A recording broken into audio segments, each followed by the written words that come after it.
Merci à tous d'être venus ce soir et nous tenons également à remercier Madame la Ministre pour sa présence qui a eu la gentillesse d'accepter notre invitation.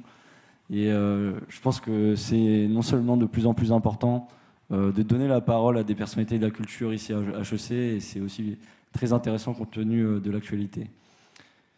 Bon, sans plus tarder, on va débuter l'introduction de Madame la Ministre. La culture est l'héritage de la noblesse du monde. Scandait André Malraux, alors ministre des Affaires culturelles, en 1963 lors d'un voyage au Québec. Tout au long de son parcours, il s'est efforcé de rassembler cette noblesse du monde, ce patrimoine commun de l'humanité, à travers son musée imaginaire, fait d'œuvres et de souvenirs éparses. Et nous allons à notre tour essayer de retracer votre parcours à travers votre musée imaginaire. Ouvrons les portes du musée. Une musique retentit.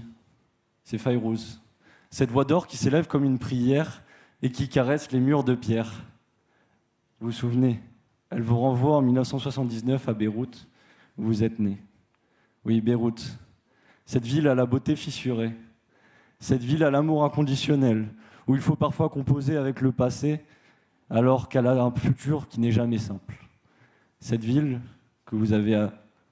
dans laquelle vous avez grandi, et qui vous marque encore jusqu'à aujourd'hui. Soudain, la voix de la chanteuse se tarit. Elle s'étouffe. La musique s'estompe. Les rugissements des bombardements étouffent cette musique. Elle s'interrompt. Le fracas de la guerre vous contraint de quitter cette salle. Nous allons devoir la quitter pour rejoindre une autre. Oui, une odeur de beurre fondu et d'épices emplit la pièce. Un hommage à Paul Bocuse. Lyon, ville des Frères Lumière, vous accueille. Vous ouvre grand les bras, cette ville d'exil, marquée par son art de servir à table, incarné par la gastronomie française. Vous y étudiez à l'IEP avant de rejoindre la ville Lumière pour terminer vos études et prendre la tête d'une ONG en tant que directrice des programmes Clowns sans frontières. Nous changeons de pièce. Les feux d'artifice éclatent. Les visiteurs s'enivrent et le damier musical s'agite. Un livre trône au milieu de la pièce. Paris est une fête d'Ernest Hemingway. C'est dans cet esprit de liberté et d'effervescence que vous rejoignez la mairie de Paris aux côtés de Bertrand Delanoë. Vous cherchez à arbitrer quelque chose de difficile. C'est un art subtil de conjuguer les contes d'apothicaire et l'étude des vers d'Apollinaire. Un rayon transperce l'obscurité. Les lignes bleues, jaunes et rouges s'entrecroisent. Elles dansent, elles profilent le gigantisme américain. Vous reconnaissez cette toile dans cette autre pièce. New York City de Mondrian. Vous quittez la capitale française pour rejoindre l'ambassade de France aux États-Unis. Vous vous efforcez de faire rayonner l'exception culturelle française de l'autre côté de l'Atlantique. Et vous rejoindrez ensuite le cabinet d'Emmanuel Macron, président de la République, en tant que conseillère aux affaires culturelles en 2019. Une nouvelle salle s'ouvre. Elle vous attire, elle vous appelle. Les murs sont ornés et incrustés de bronze et d'ébène. Des motifs africains s'y distinguent. Oui, nous sommes en 2022 et ces portes du palais d'Abomey vous arrêtent net. Majestueuses, elles vous rappellent un moment marquant de votre mandat en tant que ministre de la Culture en 2022. La rétrocession de ces œuvres spoilées au royaume du Bénin dans le cadre de la commission Savoie-Sarr. Et vous efforcez tout au long de votre mandat à avoir un seul objectif, celui que la culture ne soit plus domination, mais réconciliation. Réconciliation entre les peuples, mais aussi entre les citoyens. Un bruit sourd transperce la salle. Des voix s'en distinguent. Oui, c'est le cercle des poètes disparus revisité au goût du jour, le RIMA Poésie Club que vous fondez en tant que ministre de la Culture. Enfin, une dernière pièce s'échappe. Oui, vous la remarquez. Une œuvre vous appelle, elle respire. Hercule et Omphale, cette toile de Gentileschi, qui a été malheureusement détruite dans le cadre de l'explosion du port de Beyrouth en 2020, qui a été contrainte à l'exil à Los Angeles afin d'être reconstituée et qui a finalement repris place à Beyrouth. Comme vous, elle a bravé le souffle et les éclats avant de retrouver Beyrouth, sa ville natale. Beyrouth, cette ville où vous allez prendre la tête du jour quotidien, l'Orient le jour, et vous efforcer de ne pas ressasser le passé, mais plutôt à insuffler un nouveau souffle au présent. Alors, chers visiteurs, nous sommes dans la contrainte de vous annoncer que le musée va fermer ses portes en raison du vol des joyaux de la couronne. Alors, avant de le quitter, emportez avec vous ce souvenir. La culture et l'héritage de la noblesse du monde. Merci.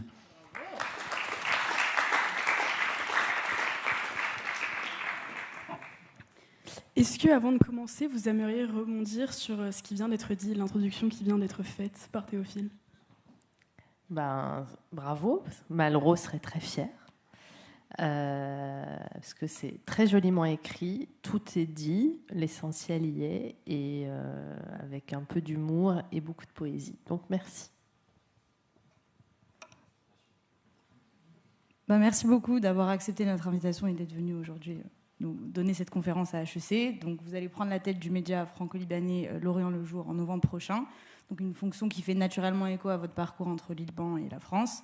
Avant de revenir sur votre rôle au sein du ministère français de la Culture en tant que conseillère du culture et ensuite ministre de la Culture, et également sur les enjeux actuels du journalisme et des médias, nous aimerions vous demander comment cette double culture, tout ce parcours entre le Liban et la France, comment cela a façonné votre rapport à la culture et a influencé la personne et la professionnelle que vous êtes aujourd'hui.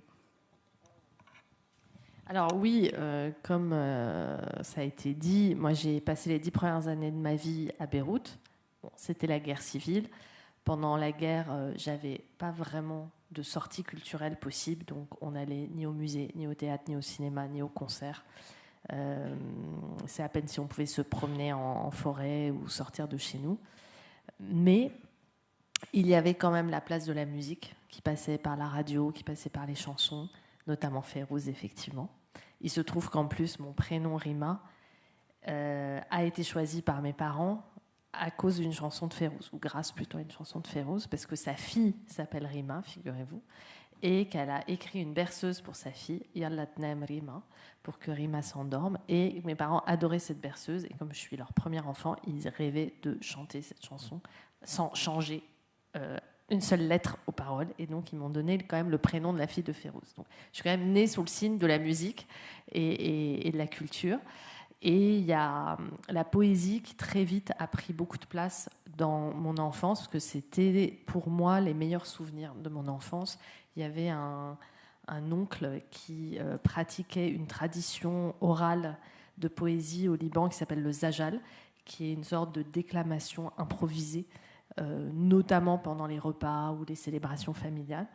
Et il arrivait comme ça à attraper des mots qui voletaient dans les conversations, et il improvisait à partir de ça. Ça faisait des rimes, ça faisait des images nouvelles, ça faisait comme ça un voyage dans l'imagination.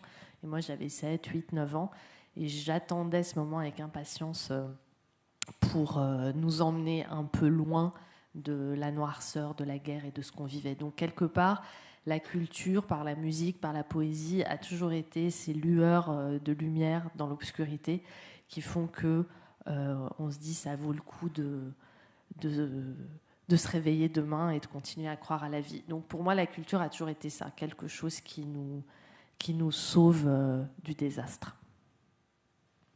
Et justement, vous dites que la culture était plutôt une passion personnelle. Vous expliquez parfois même qu'elle était votre jardin secret quand vous étiez enfant. Qu'est-ce qui vous a finalement poussé à en faire le cœur de votre parcours professionnel ? Eh bien, ce n'était pas prévu du tout. Moi, je voulais être journaliste, métier que je n'ai jamais fait, mais comme quoi maintenant je vais diriger un journal, donc tout arrive. Et donc j'avais fait collège à Lyon, lycée à Lyon, Sciences Po à Lyon, en me disant je vais ensuite rentrer dans une école de journalisme. Et puis, pendant ma scolarité à Sciences Po à Lyon, je me suis mise à m'intéresser aux associations, aux ONG, au monde de l'humanitaire. Et je m'étais dit, en fait, j'ai envie de concrètement agir sur le terrain et pas juste écrire sur ce qui se passe dans le monde, ça c'est très important, mais si je pouvais faire concrètement des choses avec des ONG, amener des médicaments, sauver des enfants, développer des projets avec des ONG, j'aimerais bien faire ça. Et donc j'ai eu envie de ce côté très opérationnel de l'humanitaire, et donc je suis partie faire un master, à mon époque on disait un DESS, à la Sorbonne pour le développement, la coopération internationale et le monde des ONG. Et après, je suis partie avec le CCFD, le Comité catholique contre la faim et pour le développement dans les territoires palestiniens. Ça a été mon premier boulot, en fait, en 2000, à Gaza, figurez-vous, à Hébron en Cisjordanie et à Haïfa en Israël, auprès de différentes associations. Et donc moi, au départ, j'étais partie quand même vraiment sur le sujet coopération internationale, organisation internationale, ONG, avec une dimension culturelle, parce que ça me travaillait toujours et que moi-même, je faisais du théâtre, je faisais un peu de musique, je continuais à m'intéresser au monde de la culture, mais je n'imaginais pas en faire mon travail. C'est grâce à ce projet avec le Comité catholique contre la faim et pour le développement que j'ai rencontré des artistes à Gaza qui venaient offrir des spectacles et faire des ateliers avec les enfants et former des éducateurs dans les camps de réfugiés. Et je me suis rendu compte, mais ça existe, je ne savais pas. Ils s'appellent les Clowns sans frontières. Qu'est-ce que c'est que ça? Je ne savais pas. J'en avais jamais entendu parler. Et on a discuté, on s'est super bien entendu. Au retour, on s'est écrit, on s'est revu. Et de fil en aiguille, en fait, ils m'ont proposé de venir travailler avec eux. Mais c'était une minuscule association. Et moi, c'était pas ça au départ, mes plans. Mais ça venait réunir l'humanitaire et la culture. Ce que je savais même pas que c'était possible, en fait, à ce moment-là. Et je n'avais que 22 ans. Et je me suis retrouvée embauchée à Clowns sans frontières, où j'étais, en fait, on n'était que deux. Moi à plein temps et ma collègue à mi-temps. Et au début, on faisait tout à 1,5. Donc, un conseil pour vos futurs boulots. Sachez qu'une petite structure, c'est, en général, on y apprend beaucoup plus de choses que dans une très grosse boîte où très souvent on commence par faire du café et des photocopies, alors que dans une petite structure, on se retrouve à être très polyvalent et à apprendre plein de tâches très très différentes. Et c'est comme ça que petit à petit, je suis allée plus vers l'organisation de projets, avec un sens politique, parce qu'il faut négocier des visas avec le Soudan, la possibilité de faire un spectacle dans l'espace public en Birmanie, alors que c'est interdit de se rassembler à plus de 5 personnes dans la rue, régler tout un tas de problèmes diplomatiques, etc. Donc ça devient aussi très politique, hein. Ça a beau être des clowns, c'est très politique. Et de fil en aiguille, les financeurs que j'étais allée voir pour qu'ils nous soutiennent pour l'association Clowns sans frontières sont devenus mes recruteurs après. Parmi ces financeurs, il y avait l'Institut français qui dépend du ministère des Affaires étrangères qui m'a recruté. Il y avait la mairie de Paris qui m'a recruté. En fait, tous ces gens, je les ai rencontrés parce qu'à un moment donné, j'étais allée leur demander de l'argent. Donc non seulement ils m'ont donné de l'argent et ils ont cru dans les projets qu'on développait, mais après, ils m'ont donné du boulot. et de fil en aiguille, j'ai continué comme ça à allier l'international et la culture. Jusqu'à ce que, quand j'étais à l'Institut français, à la mairie de Paris, il y a eu les élections, la réélection de Bertrand Delanoë en 2008. Et là, j'ai été appelée par des gens que je connaissais qui m'ont dit « Est-ce que ça t'intéresserait de rentrer dans le cabinet de l'adjoint à la culture ?» Mais je ne sais pas ce que c'est, un cabinet politique. Il faut faire quoi? Moi, je ne suis pas au Parti Socialiste, je ne compte pas prendre ma carte au Parti Socialiste. Non, on ne te demande pas de prendre ta carte nulle part. Mais voilà, on m'explique en gros en quoi ça consiste. Et je me dis, c'est quand même vachement intéressant. C'est la capitale de la France, c'est une politique culturelle extrêmement dynamique. Pourquoi pas? Et donc, je vais rencontrer l'adjoint à la culture et je me retrouve recrutée à la mairie de Paris, puis après je suis devenue la conseillère du maire directement dans son équipe. J'ai fait 6 ans à la mairie de Paris, où là j'ai plongé dans ce que c'est que la politique culturelle locale. C'était moins international, bien que tout est lié à l'international quand on est à Paris. Et après je suis partie à New York, comme ça a été dit. Mais en tout cas, j'étais pas, au départ, je ne m'étais pas dit que je ferais de la culture mon métier. C'était un loisir, c'était des passions, c'était une place importante dans ma vie, mais mon métier ne devait pas être ça. Devait au départ être le journalisme, puis l'humanitaire et les ONG, puis tout ça a dévié vers la culture. Donc vous avez accédé progressivement à la fonction publique après avoir connu... Non, je n'ai pas accédé à la fonction publique, je vous arrête, je ne suis pas fonctionnaire, je n'ai jamais passé un concours administratif de ma vie, je ne suis pas membre de la fonction publique. D'ailleurs, le jour où je n'étais plus ministre, je me suis retrouvée à la rue. Enfin, à la rue. On s'entend, j'étais indépendante et ravie de retrouver de l'indépendance, mais je me souviens que j'ai été reçue par la secrétaire générale du gouvernement qui m'a demandé cette question. Avez-vous un corps à réintégrer ? Alors, j'ai pas trop compris. Je dis mon corps, oui. Il a été un peu malmené ces derniers temps. On va essayer de s'en occuper et de le remettre d'aplomb parce qu'il était épuisé. Mais non, un corps dans la fonction publique, c'est l'inspection des finances, le Conseil d'État, la Cour des comptes, etc. Moi, je n'ai fait aucune intégration de corps de ce type-là. Et donc, voilà, pardon, ça m'horripile quand on me dit que j'étais dans la fonction publique, parce que je ne suis pas fonctionnaire, je n'ai jamais été fonctionnaire, je ne serai jamais fonctionnaire, et je n'ai jamais passé de concours administratif de ma vie, et je ne fais partie d'aucun corps constitué de la fonction publique. Autant pour moi. Mais donc, oui, on voulait surtout en revenir à votre rôle de ministre de la Culture entre 2022 et 2024. Et on aimerait connaître quels ont été pour vous ces moments marquants durant ce mandat et comment vous avez défini les grandes priorités et objectifs en endossant ce rôle pendant 2 ans au sein du gouvernement. Pardon. C'est très large. Il faut m'arrêter parce que sinon je vais partir dans un fleuve et on sera là demain matin encore. Moi, en fait, j'étais déjà la conseillère d'Emmanuel Macron à l'Élysée. Ça s'est produit parce que c'est lié aussi... C'est important que je vous raconte ça parce que vous allez naviguer dans la vie professionnelle et on se demande toujours comment ça vous tombe dessus une opportunité.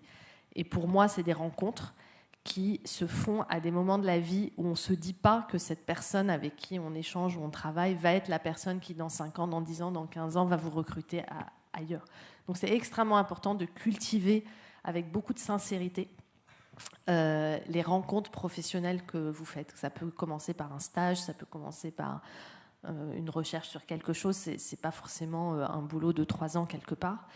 Et moi, quand j'étais à la mairie de Paris, il y avait la directrice adjointe de cabinet de Bertrand Delanoë, Anne de Bézère, qui, je me demande si elle n'a pas fait HEC d'ailleurs, je vais vérifier, qui s'est retrouvée des années plus tard auprès d'Emmanuel Macron à l'Élysée comme secrétaire générale adjointe.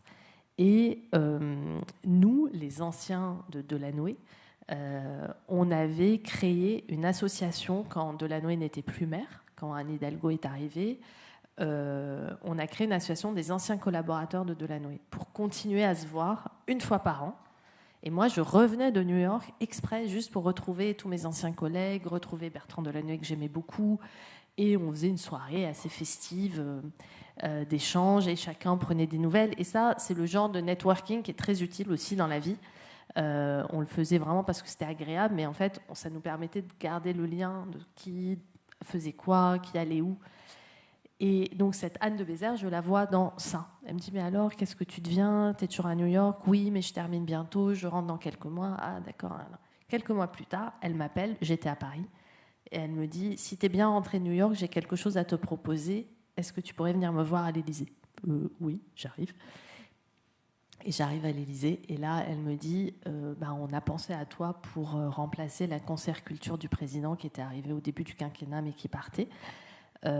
Est-ce que ça t'intéresserait ? Voilà. Donc c'est ça qui est fou en fait, c'est que c'est des gens avec qui j'ai travaillé à d'autres moments de ma vie et qui ont été déterminants pour la suite.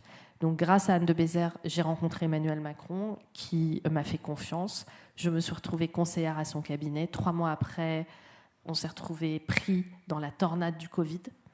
Et en fait, tout ce que j'avais imaginé qu'on allait faire a été percuté par la gestion de la crise du Covid. Donc d'un coup, il fallait se poser des questions qu'on ne s'est jamais posées, trouver des solutions à des problèmes qui ne s'étaient jamais produits.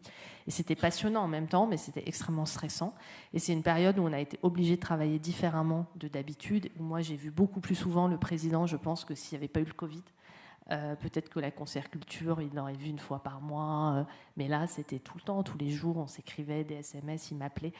Et on travaillait évidemment avec le ministère de la Culture et Matignon, mais ça a créé une proximité, une confiance et puis un mode de travail qui était exceptionnel parce que c'était une période exceptionnelle.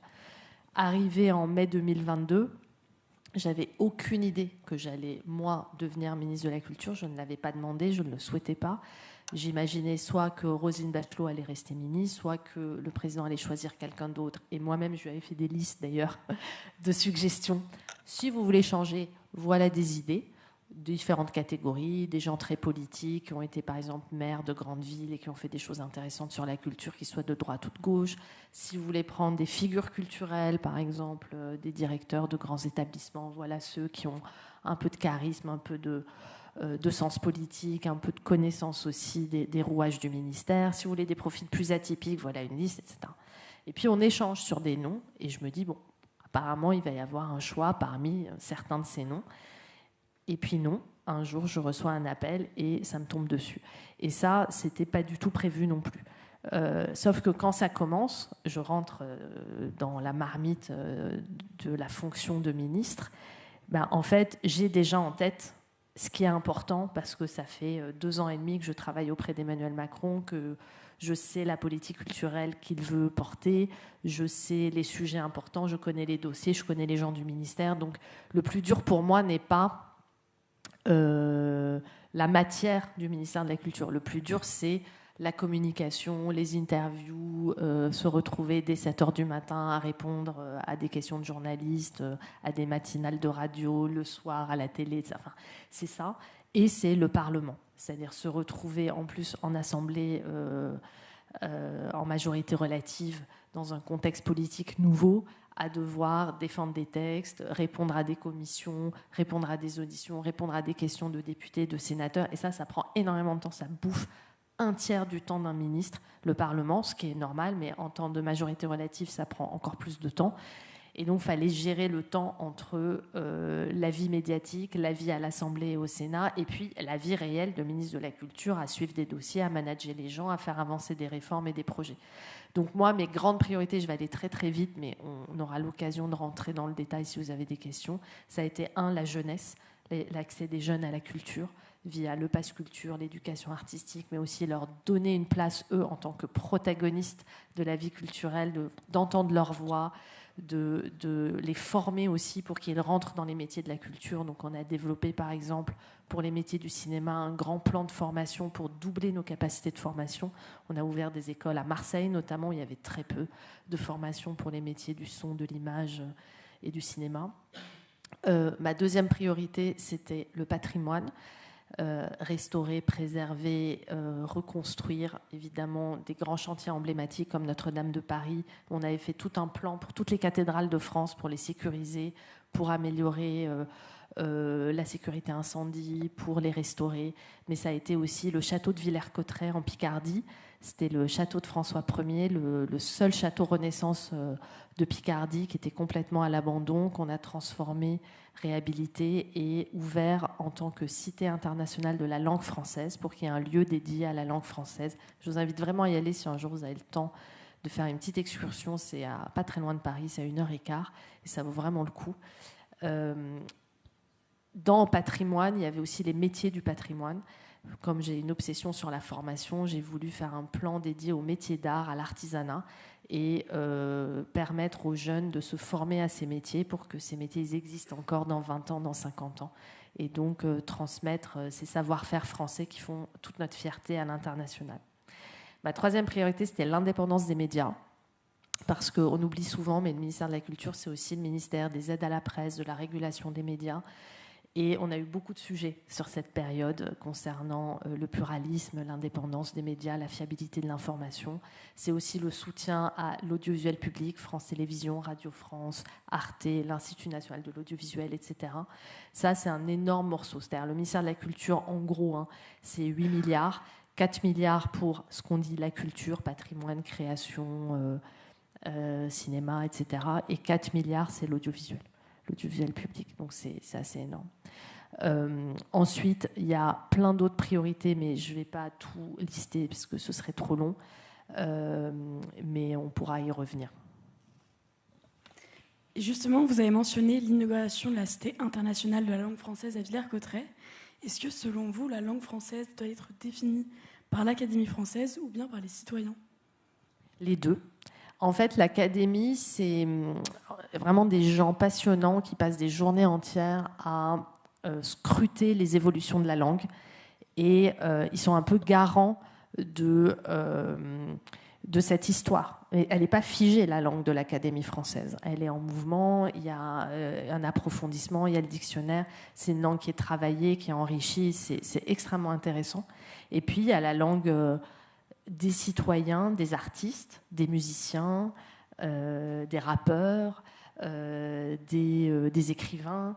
Et en fait, cette langue, elle est nourrie d'énormément d'influences, des langues régionales, de l'argot, de langues étrangères. Et justement, si vous allez à la Cité internationale de la langue française à Villers-Cotterêts, il y a une salle où on voit l'origine des mots qu'on utilise en français. Par exemple, vous avez un planisphère. Et si vous cliquez sur abricot, vous voyez que abricot vient de l'arabe. Si vous cliquez sur paquebot, vous voyez que paqueboat, ça vient de l'anglais et pourquoi ça s'appelait paqueboat, etc. Et donc c'est hyper intéressant de voir que plein de mots qu'on utilise en fait viennent d'autres langues. Et il y a une autre salle à l'inverse qui vous montre comment des mots qu'on utilise en français sont aussi présents dans d'autres langues. Le mot souvenir, par exemple, et là vous voyez s'afficher 50 pays qui utilisent le mot souvenir. Ou je ne sais plus, enfin il y en a plein comme ça. Et ça décentre un peu notre regard sur la langue.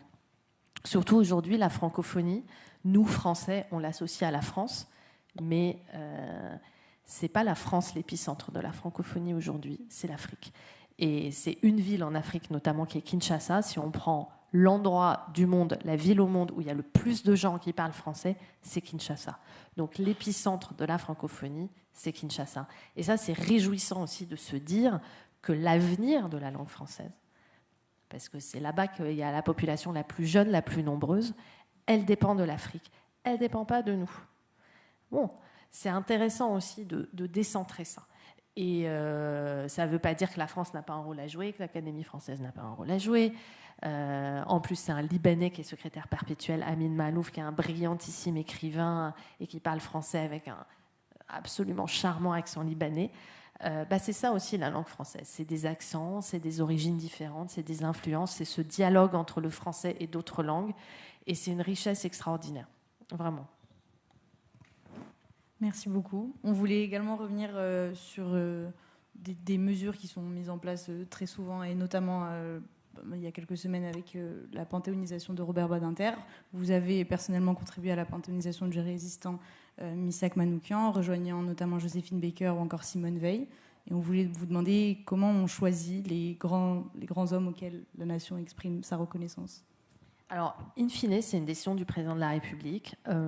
En amont, il y a énormément d'étapes parce qu'il y a des associations qui portent des demandes, il y a des historiens qui portent des demandes, il y a les familles. C'est toujours un peu compliqué parce que souvent, ce sont des personnalités qui sont enterrées quelque part et les familles sont attachées à l'endroit où ces personnes sont enterrées, donc ne veulent pas toujours déplacer les cendres ou les corps au Panthéon. En tout cas, il y a quand même des critères. C'est-à-dire que moi, souvent, comme ministre de la Culture, j'avais tous les jours quelqu'un qui voulait panthéoniser un grand artiste. Peut-être vous aviez entendu cette micro-polémique qu'on avait eue avec Francis Huster qui voulait absolument panthéoniser Molière. Sauf qu'en fait, nous, on ne comprenait pas cette obsession de panthéoniser Molière parce que le Panthéon, bon, déjà, c'est quand même après la Révolution. Il y a quand même une période historique, on ne peut pas remonter aussi loin. Ensuite, les personnalités qui sont panthéonisées ne sont pas uniquement des grands artistes. Ce sont des personnes qui ont œuvré pour la nation, pour la République, pour des idéaux politiques, en quelque sorte. Et donc, ce n'est pas uniquement un grand écrivain. Moi, le nombre de gens qui m'ont dit il faut panthéoniser Rimbaud, il faut panthéoniser Verlaine ensemble, il faut panthéoniser Rimbaud et Verlaine ensemble, faut panthéoniser... Enfin, tous les jours, j'avais des demandes. Et en fait, ce n'est pas possible, ce n'est pas l'open bar de la panthéonisation. Il y a quand même... oui, il y a quand même des critères historiques et politiques. Et même si Molière a été subversif, a été politique dans ses pièces, par rapport à l'époque où il était quand même à la cour du roi, etc. On ne pouvait pas placer ça dans le contexte de ce qu'est une panthéonisation aujourd'hui. Par contre, je suis hyper fière qu'on ait panthéonisé Joséphine Baker. Ça a été pour moi une émotion extraordinaire et le monde entier en a parlé. Plein de jeunes dans les classes ont travaillé sur Joséphine Baker toute l'année. Enfin, c'était magnifique de lui rendre cet hommage-là. Missak Manouchian, j'en ai pleuré aussi. Je trouve que c'est un très bel hommage à tous les résistants venus de l'étranger qui se sont battus pour la France. Et en plus, c'était un grand poète et écrivain. Et ça permettait aussi de rendre hommage à l'Arménie et à cette histoire douloureuse du génocide arménien et de le rappeler. Donc, il y avait plein de... Quand on déplie le sujet Missak Manouchian, il y a tellement à dire sur notre histoire. Voilà, c'est pas facile. Il y a eu le débat sur Gisèle Halimi. Moi, personnellement, j'aurais poussé pour panthéoniser Gisèle Halimi. Voilà, à la fin, c'est une décision du président de la République. Il y a un conseiller mémoire aussi à l'Élysée qui est Bruno Roger Petit, qui a beaucoup d'influence. Il y a diverses associations. Le président reçoit énormément de monde. C'est un des présidents qui a fait le plus de panthéonisation. Faut pas non plus trop en faire, parce qu'au bout d'un moment, ça peut-être banalise trop la panthéonisation, alors c'est quand même un moment extrêmement exceptionnel. Mais c'est... voilà, pour le sens civique et pour ce qui nous relie comme nation, je trouve que c'est important. Pour revenir à la crise du Covid, cette crise a illustré que les métiers d'art, les intermittents du spectacle sont parfois sujets à la précarité. Comment est-ce qu'on peut faire pour préserver leur savoir-faire et pour rendre ces filières plus attractives ? Justement, la France a la chance d'avoir un ministère de la Culture qui est quand même extrêmement puissant par rapport à d'autres pays, qui a des budgets que d'autres pays n'ont pas, et il y a tout le tissu soutenu par les collectivités locales. Je pense qu'il y a deux jambes dans la politique culturelle en France qu'il ne faut pas oublier, l'État, les collectivités. L'État, les collectivités. L'une ne peut pas marcher sans l'autre, et aujourd'hui, la fragilisation de beaucoup de métiers de la culture vient presque plus du désengagement de certaines collectivités, régions, départements, mairies, que du désengagement de l'État. Moi, quand j'étais ministre, j'ai eu 2 budgets en hausse du ministère de la Culture. Je suis arrivée en 2022, le budget était déjà négocié par Roselyne Bachelot, mais pour le budget 2023, j'ai obtenu plus 7%, et pour le budget 2024, j'ai obtenu plus 6%. Donc j'ai pu quand même augmenter, pas tout, parce que j'avais des priorités. Donc, par exemple, j'ai augmenté les budgets des écoles d'architecture parce qu'il y avait un énorme retard. Et pour moi, l'avenir de l'architecture se jouait aussi dans cette vingtaine d'écoles nationales qui font la fierté de la France. On ne pouvait pas les laisser péricliter. Et voilà, donc en même temps, je ne pouvais pas aussi soutenir, augmenter tout. Mais j'ai fait des choix qui me semblaient des priorités à certains moments. Je pense que pendant le Covid, ce qui a été très marquant, et ça, moi, conseillère à l'Élysée, je m'étais beaucoup battue et je me souviendrai toute ma vie de ces quelques jours, là, ça a duré 4 jours de négo pour obtenir l'année blanche. L'année blanche, c'était quoi ? C'était pour le régime des intermittents du spectacle, leur garantir une année d'indemnisation parce qu'on ne savait pas quand les spectacles, les festivals, les tournages allaient reprendre. Et on ne pouvait pas se permettre, comme ce qui s'est passé dans d'autres pays, que tous ces artistes, tous ces techniciens du monde du spectacle et de l'audiovisuel se retrouvent à devoir changer de métier ou à être serveurs dans des bars, et encore les bars étaient fermés aussi.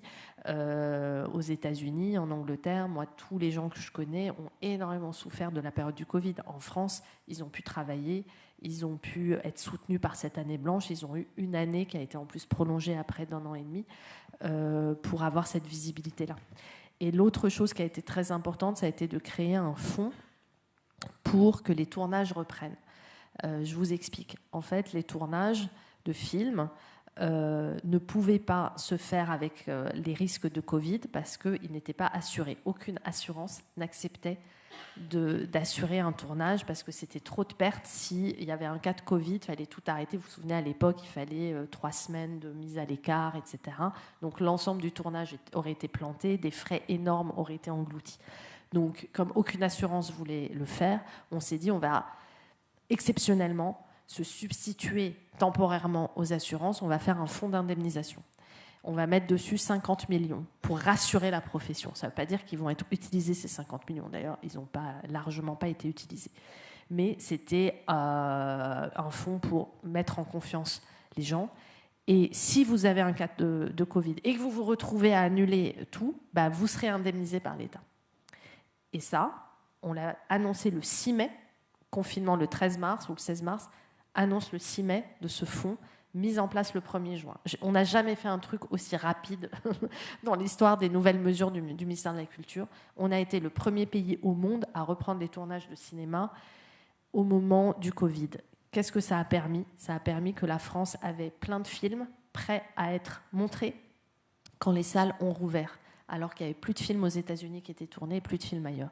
Ce qui a fait que quoi ? Quand les cinémas ont rouvert en mai 2021, les gens se sont rués en salle. Il y avait, je ne sais pas si vous vous souvenez, des queues devant les cinémas. Il y avait des reportages, des gens, même à 8h30 du matin, ils voulaient aller au cinéma, tellement ça leur avait manqué. Ça, c'est beau quand même en France. Et il y avait quasiment que des films français à l'affiche, donc ça a reboosté le cinéma français. En fait, ça a fait du bien à toute l'industrie. Et aujourd'hui, on est la seule industrie du cinéma au monde qui a retrouvé ses chiffres d'avant Covid et qui n'a pas eu de chute, de gros crash industriel. Et ben, ça, c'est des mesures comme celle-ci. Je ne vais pas vous donner 1000 exemples, mais ça, c'est des mesures absolument structurantes, déterminantes. C'est un moment, une agilité de réflexion à plusieurs. Je ne dis pas que c'est moi toute seule, on s'est mis à quelques-uns et on a réfléchi à comment on contourne à chaque fois des problèmes qui sont face à nous. Et on se rend compte rétrospectivement que c'est en faisant ça, et je vous rassure, ça n'a pas coûté grand-chose en termes de dépenses publiques puisque ça n'a pas été consommé, ce fonds, mais ça a créé ce momentum de confiance dont on avait besoin à ce moment-là pour que les tournages redémarrent et pour que derrière, on ait tous les films prêts à sortir quand ça a rouvert et donc notre industrie a été préservée. Et ça, derrière, c'est des emplois. C'est des retombées économiques pour les régions. On avait fait des études que quand un tournage est fait quelque part, s'il y a 1 euro mis sur un tournage, il y a 7,60 € de retombées économiques. Commerce, hôtel, restaurant, emploi direct, indirect. Je vous le dis à vous qui êtes à HEC, parce que je sais qu'on vous raconte souvent que la culture, c'est un truc qui coûte cher et qui ne rapporte pas. Ce n'est pas vrai, la culture, ça rapporte.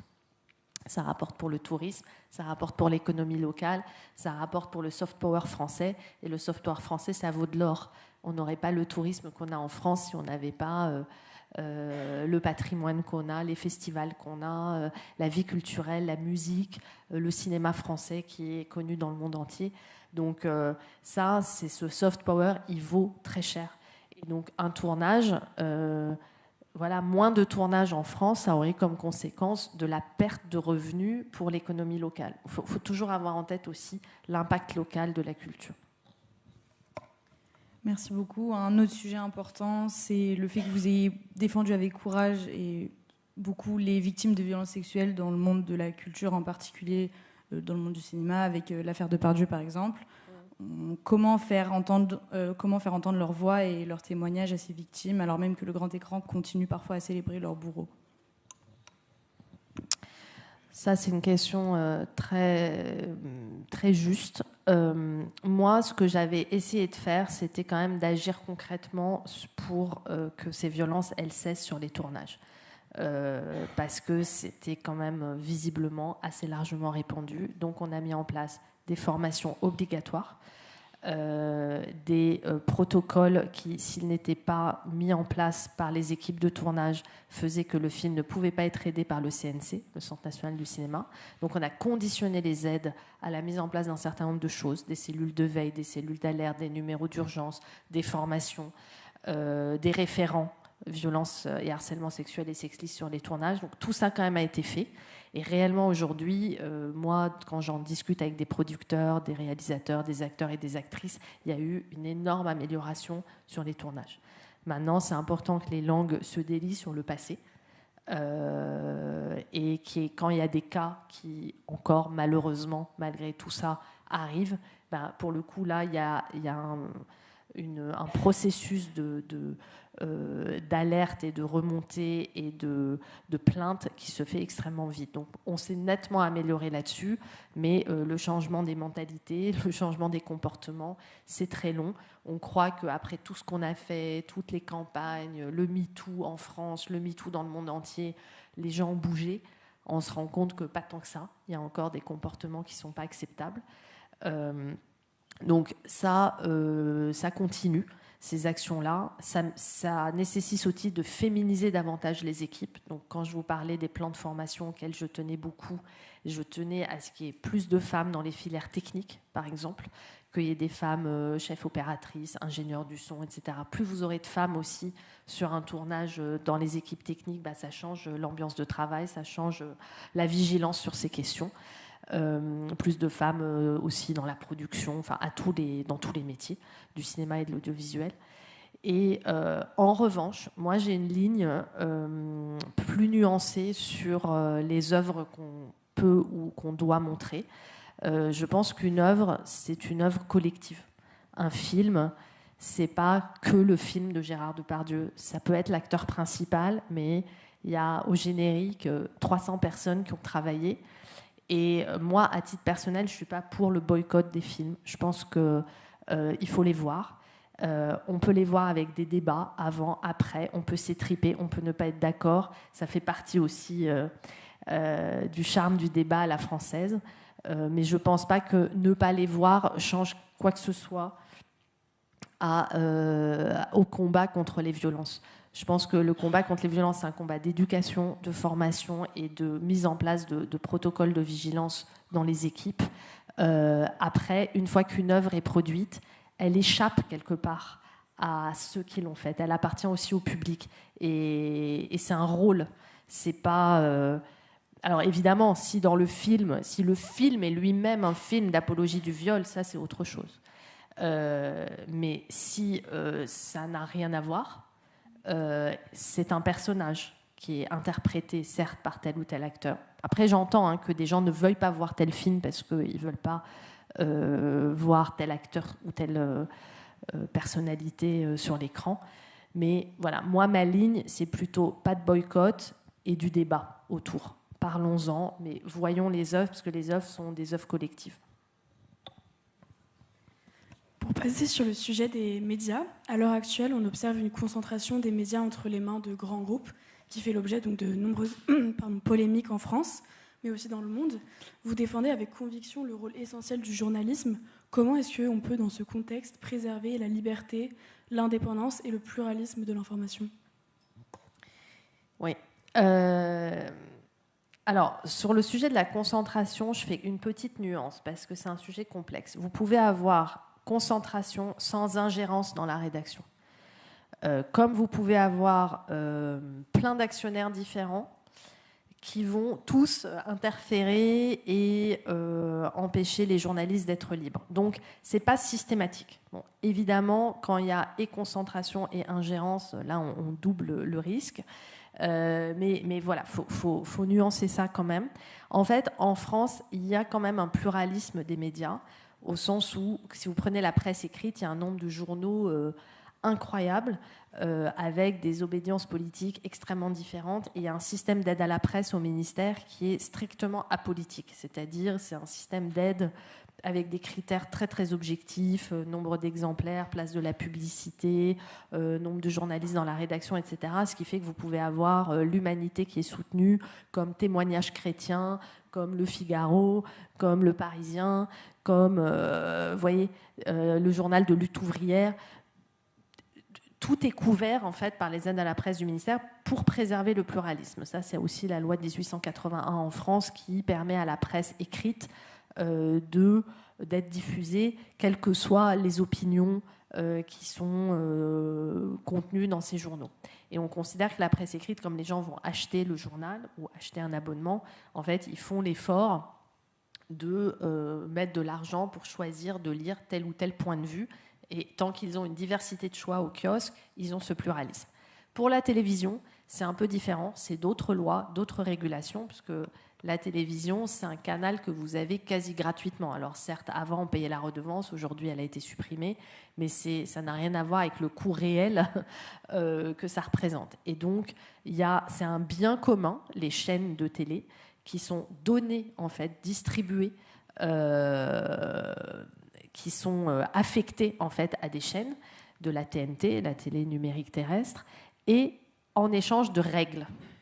Et moi, mon grand combat, il n'est pas tellement le sujet de la concentration, parce qu'il y a 1000 manières de voir le sujet de la concentration, il est plus le respect des règles, le respect de la loi, en fait, qui est la loi de 1986, qui a été complétée par la loi Bloch de 2016.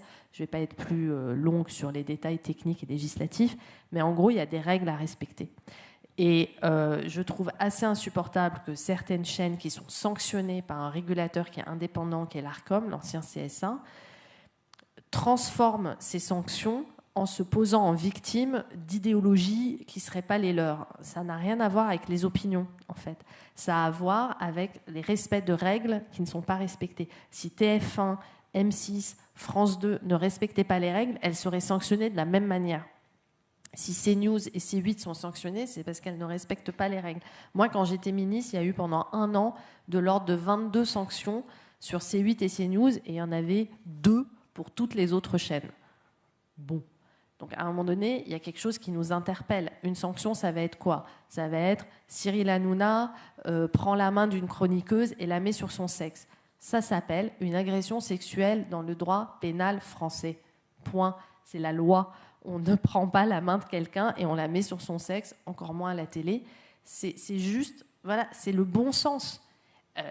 Sanction.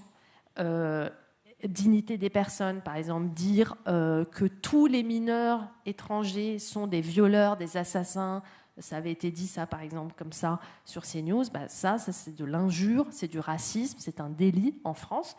Eh bien, sanction de l'ARCOM, c'est logique, c'est non-respect de règles élémentaires.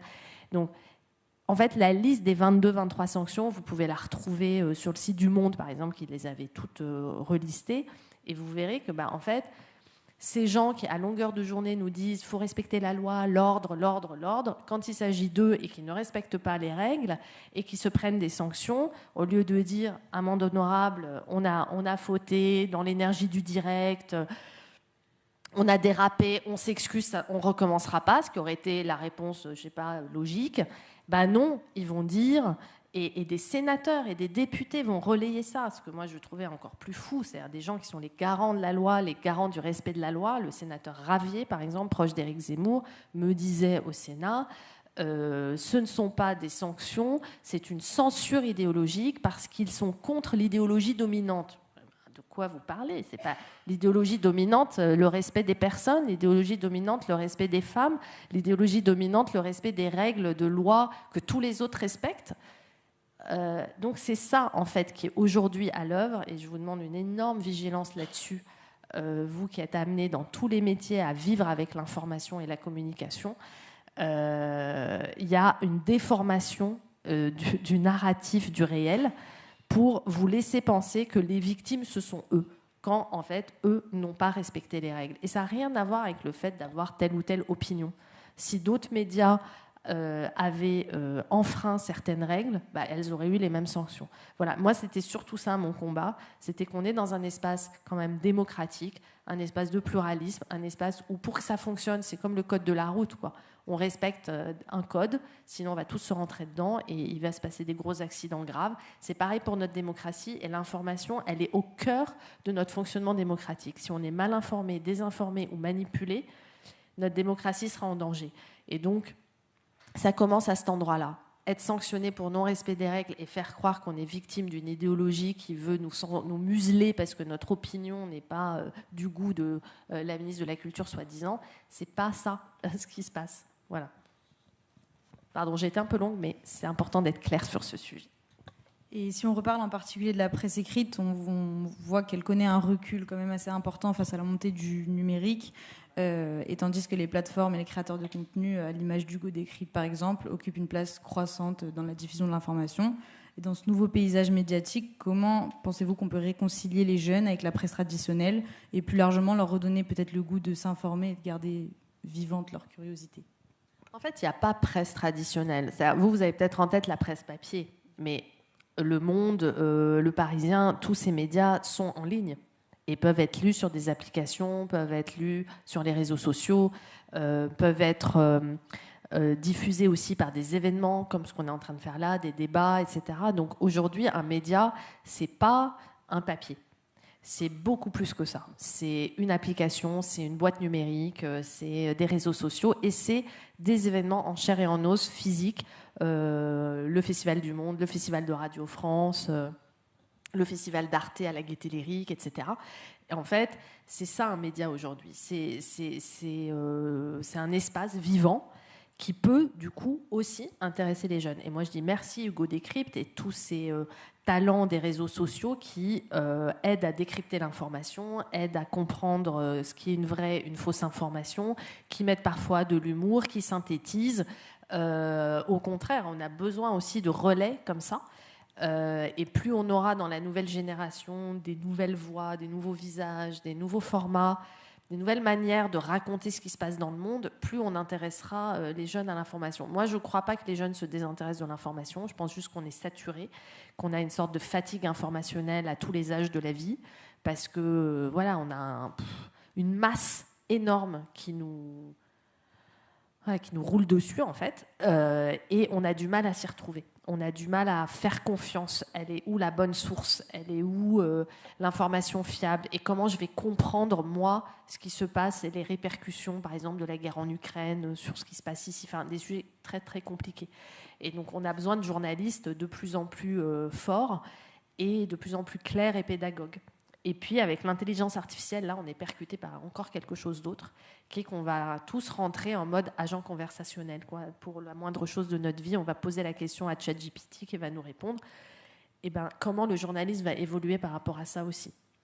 Est-ce que le métier de journaliste va devoir s'adapter à ce mode agent conversationnel? Moi, ça m'interpelle. Je n'ai pas encore les réponses aujourd'hui. Mais je pense que les titres des articles, les lives, par exemple, avec des journalistes. Moi, j'adore les lives du Monde, par exemple. Je ne sais pas si vous en voyez, mais que ce soit pendant les Jeux Olympiques ou pendant un drame national, on peut poser des questions. Le journaliste du Monde vous répond, c'est hyper vivant. Il y a de l'humour, il y a des dessins. Bon, franchement, c'est bien mieux que ChatGPT. Donc, je pense qu'il faut que les journalistes se musclent aussi sur des formats comme ça un peu plus nouveaux. Il va falloir réinventer leur métier. Mais c'est passionnant. L'IA va nous obliger à plus d'excellence et plus de différenciation, plus de valeur ajoutée. Et ça sera le cas pour tous les métiers. Mais je pense que la presse peut être un peu plus en danger que d'autres, parce que moi, ce qui m'inquiète le plus, c'est quand on va sur Google.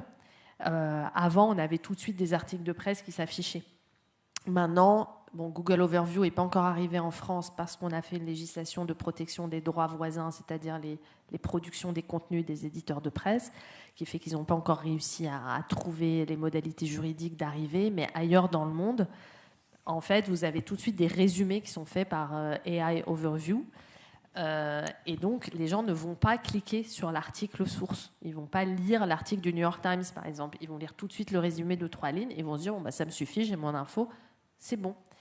Résultat, en 4 mois, le New York Times a perdu 40% de son trafic. Le New York Times. Donc, voilà, je me dis, oulala, pour Lorient le Jour, comment on va faire si on perd 40% de notre trafic? Ça va être des répercussions énormes, économiques. Qu'est-ce qu'on va raconter aux rares annonceurs de pub qui nous donnent encore de la pub? On a perdu 40% du trafic. La pub, elle va partir en courant, déjà qu'elle est partie sur les plateformes. Donc, on va avoir des gros questionnements sur les modèles économiques. Je n'ai pas encore toutes les réponses, que je n'ai pas commencé. Je commence le 10 novembre, mais je commence déjà à réfléchir à tout ça et à regarder ce que les collègues font.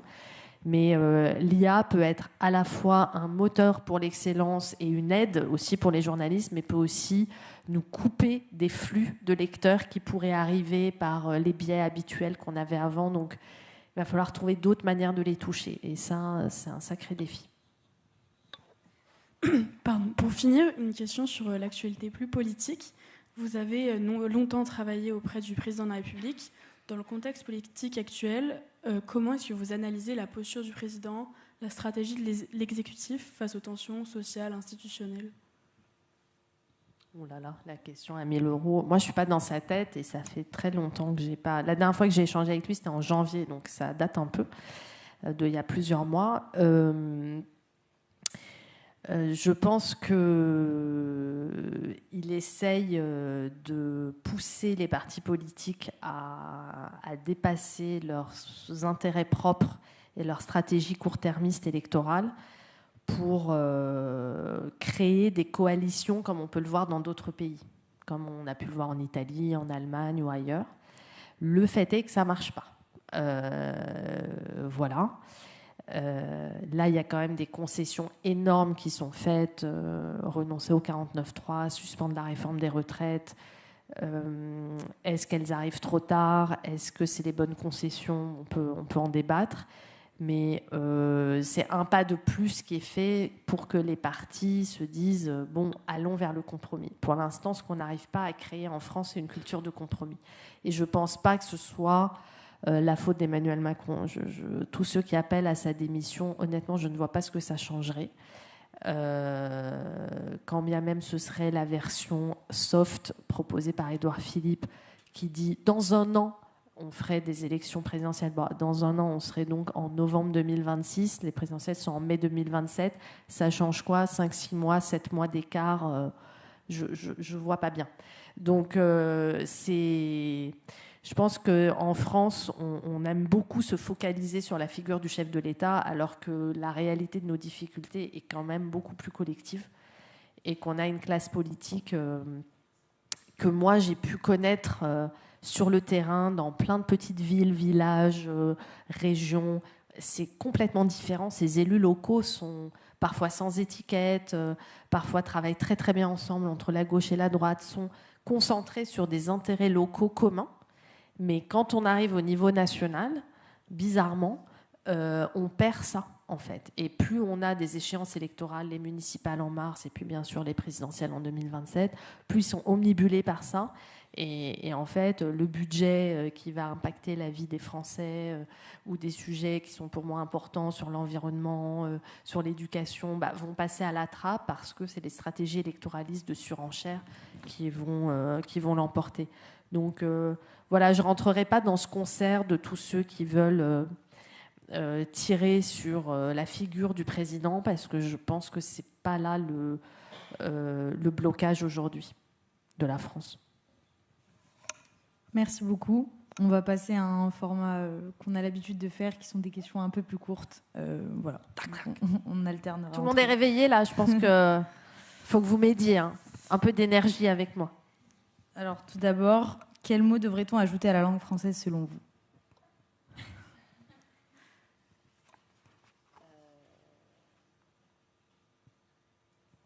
J'allais dire taboulé parce que c'est vraiment pour moi... Mais peut-être qu'il existe déjà dans le dictionnaire. Quelqu'un va vérifier et nous dire ça. Qui est votre artiste préféré? Il y en a tellement, mais là, en ce moment, je réécoute beaucoup Patti Smith. Parce que je trouve que c'est une femme extraordinaire de liberté, d'émancipation, qui est à la fois dans la poésie, dans le rock, dans la photo... et puis c'est New York, et c'est Paris, et c'est Rimbaud, elle est passionnée de Rimbaud. Enfin, j'admire énormément cette femme. Qu'achèteriez-vous avec votre passe culture? Quel quoi? Qu'achèteriez-vous avec votre passe culture? J'achèterais des places de concert, j'achèterais des livres de poésie, j'achèterais des places pour le théâtre. Voilà, c'est déjà pas mal. Qui doit succéder à Robert Badinter et bientôt Marc Bloch au Panthéon? Ah ouais, c'est déjà... une femme, ce serait bien, même s'il y en a eu. Une femme, ce serait bien. J'ai pas là... J'allais redire Gisèle Halimi, mais ce débat a été tranché. Mais pour moi, ça aurait été beau. Ouais. Pourquoi devrait-on embrasser une carrière dans la culture plutôt que dans la finance?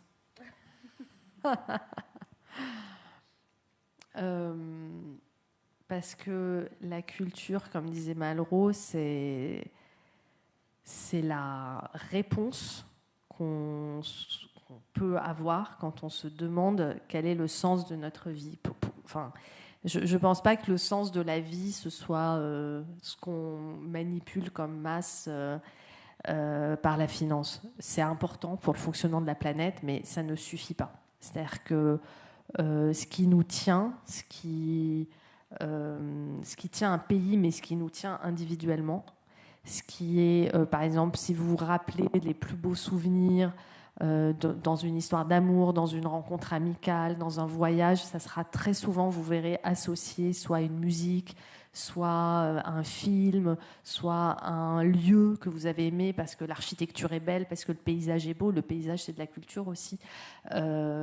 C'est de la préservation de la beauté. Donc, on a besoin de beauté dans notre vie. Et moi, personnellement, je ne vois pas beaucoup de beauté dans la finance, mais même si on a besoin aussi de faire fonctionner le marché de l'art, l'industrie du cinéma, etc. C'est aussi de la culture. La culture, c'est pas éthéré, c'est dans un marché aussi. Donc j'ai bien conscience de ça. Mais pour moi, en tout cas, comme carrière et comme j'ai jamais été aussi heureuse que dans des métiers avec une matière culturelle, parce que c'est de l'inspiration tous les jours, c'est de la beauté, c'est de l'ouverture, c'est de l'imagination, et on a besoin de ça pour palpiter, pour vibrer, pour trouver du goût et du sens à la vie. Merci beaucoup pour ces réponses. On va pouvoir passer aux questions du public. Et avant de partir, laissez-moi 1 minute à un moment donné pour vous lire un poème, parce que je ne vais pas vous laisser sans poésie. Vous me direz quand, mais d'abord les questions.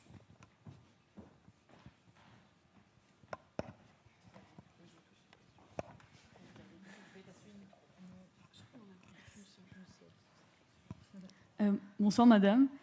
Vous avez évoqué précédemment les augmentations du budget alloué à la culture lorsque vous étiez en fonction.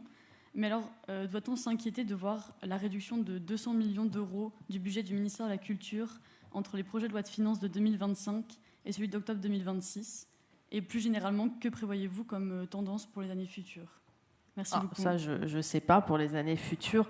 Je pense qu'il y a quand même une situation budgétaire globale en France qui est assez préoccupante et un endettement qui est préoccupant. Donc c'est normal que tout le monde fasse des efforts et c'est normal que le ministère de la Culture fasse des efforts aussi.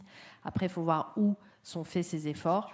Il y a des endroits où il y a quand même des marges où on peut se dire sur une année donnée, on peut baisser là, tant que, moi par exemple, la priorité ce serait de garder la priorité pour la jeunesse, le pass culture, l'éducation artistique, tout ce qui se fait aussi très localement dans les territoires. Après voilà, c'est des choix. On a toujours des choix à faire. Parce qu'en réalité, on a toujours besoin de plus d'argent. Même moi, quand j'ai eu plus 7%, plus 6%, en réalité, je demandais plus. Et je savais qu'il y avait besoin de plus. Mais il y a un moment, il faut savoir faire des choix. Et gérer des budgets, c'est aussi choisir des priorités. Donc moi, ça ne me choque pas dans la période d'endettement actuelle où il y a aussi des urgences pour les hôpitaux, pour les écoles, pour d'autres domaines, que la culture se serre un peu la ceinture, c'est aussi normal.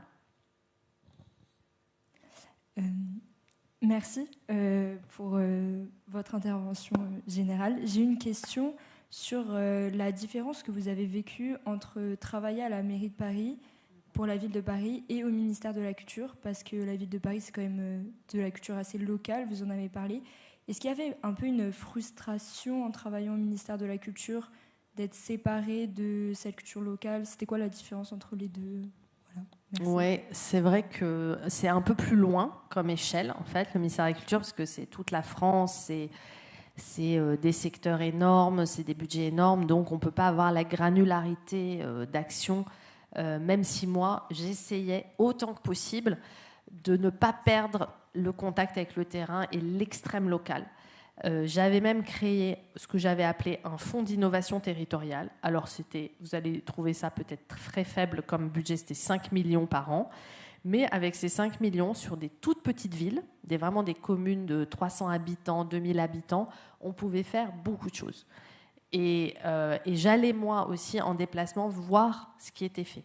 Par exemple, j'étais allée au Favril, un tout petit village dans les Hauts-de-France, vers Aulnoy-Emery, où des gens avaient investi un moulin pour en faire un lieu de résidence d'artistes et partaient avec une carriole poussée par 2 ânes véridiques, déployer des ateliers d'art plastique avec les enfants dans tous les villages autour. Parce que sinon, il n'y avait rien, il n'y avait pas d'activité culturelle dans ces villages-là.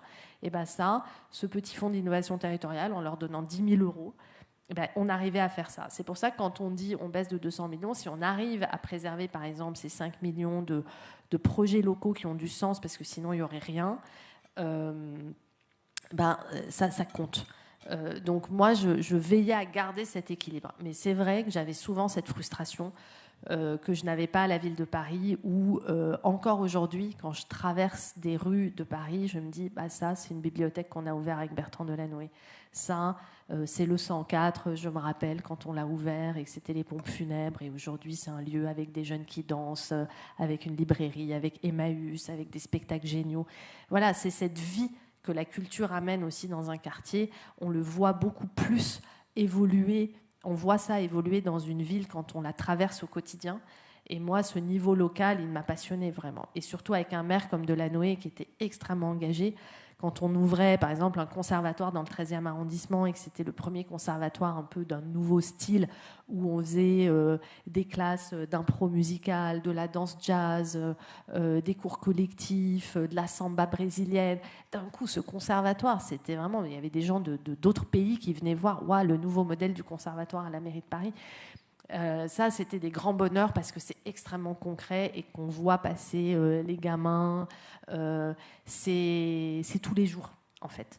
Alors que quand on est au ministère, entre l'Assemblée, le Sénat, les télés, les décrets, les lois, les budgets un peu macro comme ça, de milliards, très souvent, on peut se retrouver à perdre le contact avec l'humain et le local.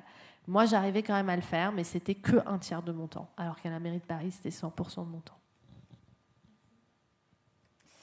Merci. On est 3 du master média à récréation ce soir et très heureuse d'être là. Et moi, j'ai 2 questions qui sont très différentes. Je vous laisserai y répondre dans l'ordre de votre souhait. La première concerne la Villa Albertine, où vous avez travaillé. C'est un réseau assez récent qui fonctionne très bien. Je crois que c'est vraiment une réussite. Donc ma première question est à quel moment dans cette histoire de la création de la Villa Albertine vous avez travaillé là-bas?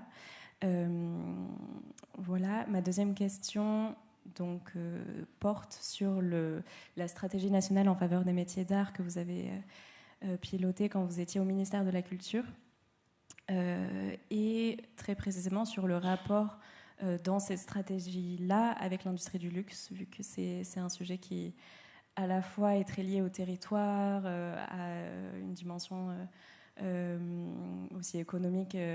Voilà, on en a parlé du statut parfois précaire des artisans d'art, mais qui est aussi lié à cette industrie du luxe. Voilà mes 2 questions. Merci. Villa Albertine, alors il y a une histoire en plusieurs étapes. Moi, je suis arrivée à New York en 2014, juste après donc, le 2e mandat de Bertrand Delanoë que j'avais fait en totalité. Et à ce moment-là, on a ouvert une librairie qui vendait des livres en français à New York. Il n'y en avait plus, parce qu'il y en avait une avant qui était au Rockefeller Center qui avait fermé. Et la première étape, ça a été l'ouverture d'une librairie. On a cogité quel est le nom qu'on va donner à cette librairie. On lui a donné le nom d'Albertine, personnage de Proust. Ça sonnait bien en anglais, c'était une femme. Proust est adoré aux États-Unis par les gens qui lisent de la littérature. Et donc, on a ouvert cette librairie Albertine en septembre 2014. Ça a été une très belle aventure. Et on a commencé à développer un festival autour de cette librairie, plein d'événements réguliers autour de cette librairie. On a commencé à créer des pop-up Albertine dans d'autres librairies du pays, en lien avec des différents partenaires. Et donc, ce nom Albertine a commencé à devenir un peu notre nouveau nom en tant que service culturel de l'ambassade de France, qui était quand même un nom hyper administratif et chiant. En anglais, c'était Cultural Services of the French Embassy in the US. Donc, c'est bon, Villa Albertine, ça claque, quoi. Mais au-delà du marketing, il y avait le fond. C'était quoi? Moi, quand j'y étais, donc de 2014 à fin 2018, début 2019, on avait une fondation qui était adossée au service culturel de l'ambassade. Et on levait de l'argent qui passait par cette fondation pour mener des projets, parce qu'on avait très peu de budget qui nous était donné directement par le ministère des Affaires étrangères. Moi, j'avais à peu près 200 000 € pour toute l'année, pour tous les projets de tout le pays. Et évidemment, ça ne suffisait pas, et on levait de l'ordre de 2, 3, 4 millions via la fondation pour, avec du mécénat français comme américain, soutenir des projets. Et on s'était rendu compte que pour que les artistes français soient davantage connus aux États-Unis, ça ne suffisait pas de faire une tournée 2 semaines un concert 2 jours, une expo 3 semaines, qu'il fallait du temps et qu'il fallait que les artistes passent du temps sur le terrain, en lien avec la scène artistique américaine, rencontres des collectionneurs, des producteurs, etc. Et donc, il fallait faire plus de résidences. Donc moi, j'avais lancé un programme de résidence financé par cette fondation. Puis je suis partie, est arrivé Gaëtan Bruel, qui était conseiller culturel, qui dirigeait donc les services culturels. Et là, il est arrivé aussi, il y a eu le Covid, donc il y a eu une recomposition, une réflexion sur comment on travaille dans ces cas-là. Et en analysant tout ce qui avait été fait dans les années d'avant, il s'est dit on va miser sur les résidences, sur le temps long. Et puis ce nom très administratif de Cultural Services of the French Embassy, on va le changer et on va prendre ce nom d'Albertine qui est devenu très très reconnu. Et ce programme de résidence va se déployer partout dans le pays. Ce n'est pas une villa comme la Villa Médicis où tout le monde vient dormir sur place, travailler sur place. C'est une résidence, on va dire, mobile, itinérante. Vous pouvez être en résidence dans une université, dans un musée, dans un théâtre, dans une école. Ça peut être plein de choses différentes. Tant qu'il y a un partenaire américain qui est partenaire et qui a un budget. Et donc, il a monté en gamme, et il l'a fait avec beaucoup d'ambition et de vision. Et franchement, il a très, très bien réussi. Un programme de résidence vraiment démultiplié qui a pris ce nom de Villa Albertine. Donc, tout ça, c'est inscrit un peu dans la continuité de ce qu'on avait fait à l'époque, mais qui n'avait pas pris ce nom-là, mais qui étaient les prémices de ça. Et les métiers d'art... bien sûr, on a travaillé avec les entreprises du luxe. Je vous donne un exemple pour relier aussi avec ma priorité jeunesse, formation, Pass Culture. On avait, avec eux, proposé 700 ateliers découvertes métiers d'art sur le Pass Culture. On s'est dit, allez, on teste, on en met 700 dans toute la France, dans les manufactures, dans les usines, etc. Et tout le monde s'est inscrit extrêmement vite. En 3 semaines, il n'y avait plus une place. Donc il y avait quand même un vrai engouement. On a mis en place un programme qui s'appelle les 2 mains du luxe, mais 2 mains avec le jeu de mots demain l'avenir et les 2 mains. Ça, c'est toutes les entreprises du luxe qui se sont réunies. On a fait venir des collégiens, on a travaillé avec le ministère de l'Éducation là-dessus pour des stages de 5e, des stages de 3e. On a connecté avec toutes ces entreprises qui cherchent à rester en France, à recruter en France et à former des nouveaux talents pour différents métiers. Et montrer que ces métiers de la main, ils sont valorisés en fait. Parce qu'avant, il y avait un peu une vision que les filières générales, c'était les bonnes filières et que les filières technologiques ou manuelles étaient des voies de garage. Bah, pas du tout. En fait, il faut arriver aujourd'hui à revaloriser ces filières et de montrer que c'est des métiers de sens, des métiers d'avenir, des métiers où on peut se retrouver à 18 ans chez Hermès. Alors qu'en fac de psycho, on peut rester 5 ans et être au chômage après. Donc, cette dévalorisation des filières artisanales, on a essayé de travailler là-dessus aussi avec ces filières-là. Donc, tout le monde a joué le jeu, Dior, chez LVMH, Chanel, avec le 19e à Aubervilliers, où il y a énormément de jeunes en formation, Hermès, qui ont pris plein de jeunes en formation. Donc, tout le monde a joué ce jeu-là, ouais. On n'y arrivera pas si ce n'est pas groupé public et privé, de toute façon. Bonsoir, merci beaucoup. Moi, j'avais une petite question sur ce qui guide votre mission et votre parcours. Et notamment, je sais que vous avez fait votre parcours dans un environnement assez particulier au lycée international à Lyon. Et d'autre part, je sais que vous étiez exprimé avec beaucoup de réticence aux dernières législatives face aux propos du RN qui notamment mentionnait des projets pour réduire le nombre de binationaux, il me semble, dans la fonction publique. Voilà. Et moi, ma question, c'était, étant issue du même lycée et aussi binational, je me demandais comment est-ce que cette expérience et cet environnement, ça a pu influencer votre vision de la gestion de la culture. Et est-ce que protéger la culture des replis identitaires, c'est quelque chose qui guide aussi votre mission politique? Et comment est-ce que, si oui, comment vous comptez continuer à œuvrer dans cette direction?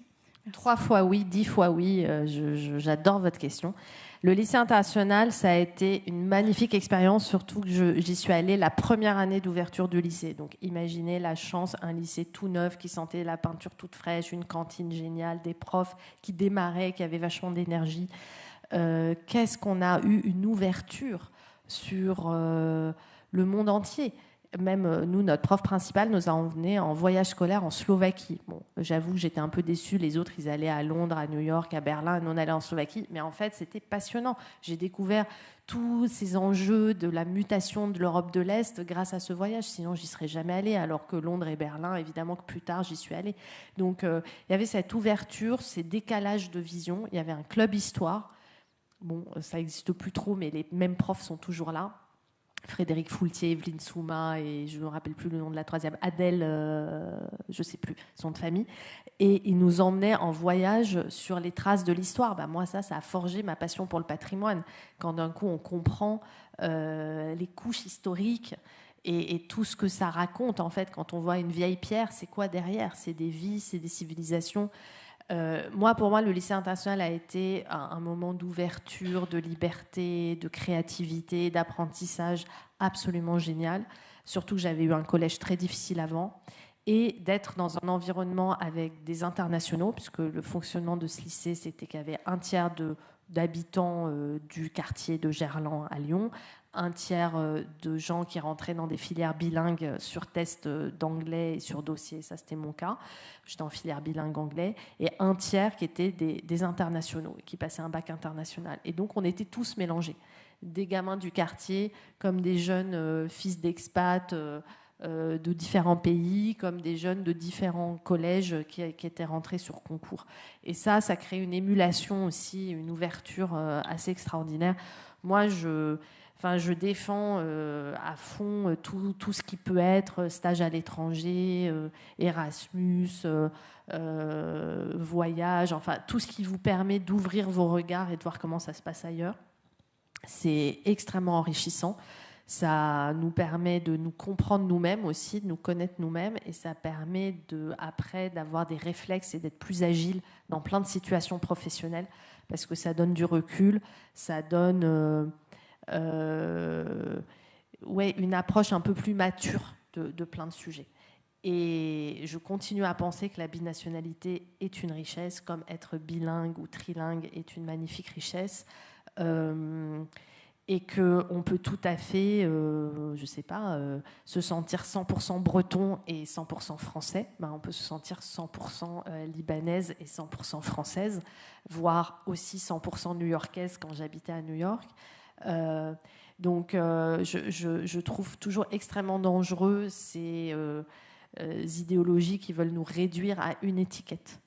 Que ce soit l'extrême droite, quand elle veut nous réduire à un pays d'origine, à l'origine des parents, à une culture que souvent d'ailleurs ces enfants d'immigrés ne connaissent pas tant que ça, une langue qu'ils ne connaissent pas tant que ça, et on veut les renvoyer à finalement le passé de leurs grands-parents quasiment, et les enfermer dans cette étiquette, ou que ce soit parfois dans certaines mouvances d'extrême gauche où on veut nous assigner aussi à une identité. Que ce soit une identité de genre, de sexe, une identité politique, etc. On a le droit d'être plein de choses à la fois. Je peux être et femme, et hétérosexuelle, et libanaise, et je ne suis pas réduite à une seule identité. Donc, je trouve que ces questions de polarisation autour de l'identité, il faut arriver à les travailler avec beaucoup de délicatesse et de dialogue et d'apaisement, parce que sinon ça se polarise, ça se crispe, mais il faut veiller à ne pas tomber ni dans un extrême ni dans l'autre, parce que l'identité est multiple, et c'est cette multiplicité qui fait notre richesse humaine et notre capacité à comprendre autrui. Et ça passe par la culture aussi. La culture nous aide beaucoup par la musique, par le cinéma, par la littérature. On peut rentrer dans les histoires des autres, dans d'autres manières de penser, de réfléchir, de parler. La culture est un enrichissement. La culture, par essence, ne peut pas être un repli. Je vous remercie, Madame la Ministre, pour ce message de fraternité, et aussi ce moment d'échange a aussi renvoyé une idée, c'est celle que la culture se transmet de génération en génération. Et je vous remercie pour votre présence ce soir à tous, pour vos questions. N'oubliez pas que j'ai un poème à vous lire. Ah, bah, Je vous lâche pas tout de suite. Restez attentif à ce poème-là et après... Et après, on vous libère. Voilà. C'est parce que c'est une poétesse que j'aime beaucoup qui s'appelle Cécile Coulon, qui est originaire de Clermont-Ferrand, qui est devenue une écrivain quand même assez connue. Figurez-vous qu'elle a écrit son premier livre à l'âge de 16 ans. Donc, waouh. Et ce poème est un poème inédit que vous ne trouverez pas dans un livre, donc je vous l'offre parce qu'elle me l'a offert. Et c'est un poème de vœux. Donc ça me permet de vous quitter avec des vœux pour toute la suite de votre vie. Je ne vous souhaite pas la santé, même si j'aimerais vous dire que vous resterez solide, vaillant, vif, de longues années encore. Mais la santé ne se souhaite pas. Elle s'entretient. Et c'est une chose répétitive et ennuyeuse et pleine d'habitude. Je ne vous souhaite pas l'argent, même si j'aimerais vous dire que bientôt vous n'aurez plus rien à craindre pour vous et vos proches, qu'il y aura de grandes maisons, des retraits aux distributeurs sans avoir peur du refusé et de la carte engloutie. L'argent ne se souhaite pas. Il se gagne, s'épargne ou se vole, et c'est une chose répétitive, ennuyeuse et pleine d'habitude. Je ne vous souhaite pas l'amour, même si j'aimerais vous dire que vous êtes aimé et que vous aimez en retour, avec la force de celles et ceux qui n'ont plus rien à perdre et dont le cœur ressemble à une vie entière, sans jalousie, sans méchanceté, sans mensonge bien travaillé. L'amour ne se souhaite pas. Il se construit, se nourrit, s'arrose, et c'est une chose répétitive, peu ennuyeuse, mais pleine d'habitude. Je vous souhaite la rencontre d'une seconde, d'une mer déchaînée, d'une colline affolée par le vent, d'un sommet séché par le soleil. Je vous souhaite le sourire de l'être aimé, le baiser comme une merveille, la main tendue pour celui qui apprend à marcher. Je vous souhaite le vol du grand hibou sacré, la course du chien dans la clairière, le rire du vieillard malade, les derniers mots d'un mourant pour ceux qui restent. Je vous souhaite d'être 1000 fois débordé par la joie, d'être fou sur la plage, endormi dans la vallée, de reconnaître à l'entrée du village la maison de celle qui vous a tant aimé. Je vous souhaite tout ce qui ne se gagne pas, tout ce qu'on ne peut pas perdre, les marées hautes, les oreilles basses pendant la sieste. Je vous souhaite d'être attentif aux moindres frémissements. Je vous souhaite la beauté qui dure longtemps. Cécile Coulon.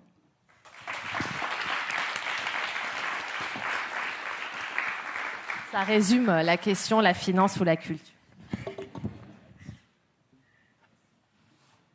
Et elle gagne de l'argent avec ses livres.